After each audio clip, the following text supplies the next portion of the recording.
He wrote it in Pirate Wires, which is let the door knockers trade. Allowing political staffers to wager on campaign results isn't corrupt. It's maximizing the utility that prediction markets were supposed to provide in the first place.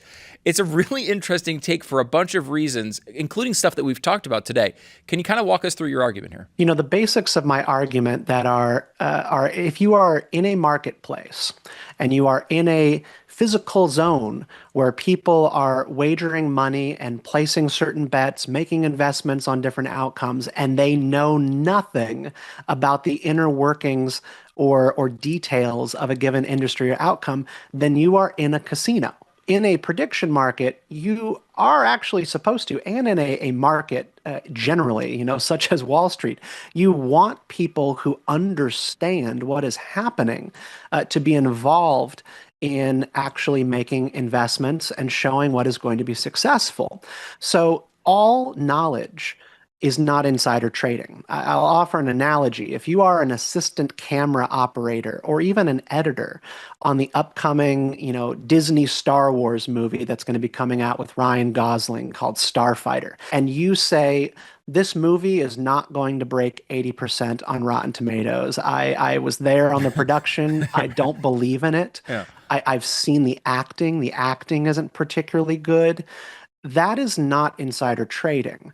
Insider trading is what happened on the set of Mr. Beast with an editor who actually knew what the outcome of a video was, and then people who actually put their thumb on the scale and the outcome. So when a campaign staffer writes your speeches and there's a prediction market that says Donald Trump is going to say the word burrito, and you put burrito into the prediction market because you wrote the script, that is insider trading, not knowledge and familiarity with the inner workings of any industry or outcome. Yeah, it's a difficult distinction. And look, this happens in Wall Street all the time. Like that distinction is really difficult for people to track down.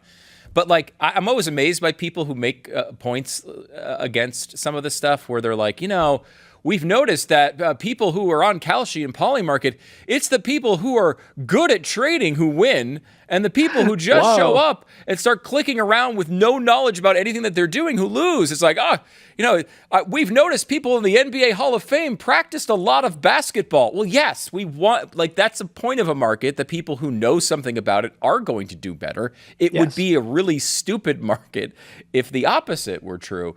But one of the things that I thought was interesting, based on our kind of surrounding our previous conversation on polling, fake polls, for example, one of the ways that campaigns manipulate results all the time is they do internal polling. They get a real picture of what's going on. And then when it doesn't support their candidate, they don't release it. They hide it, right? Yep, they don't want people to know. And they paid for the poll. It's their right to not release it.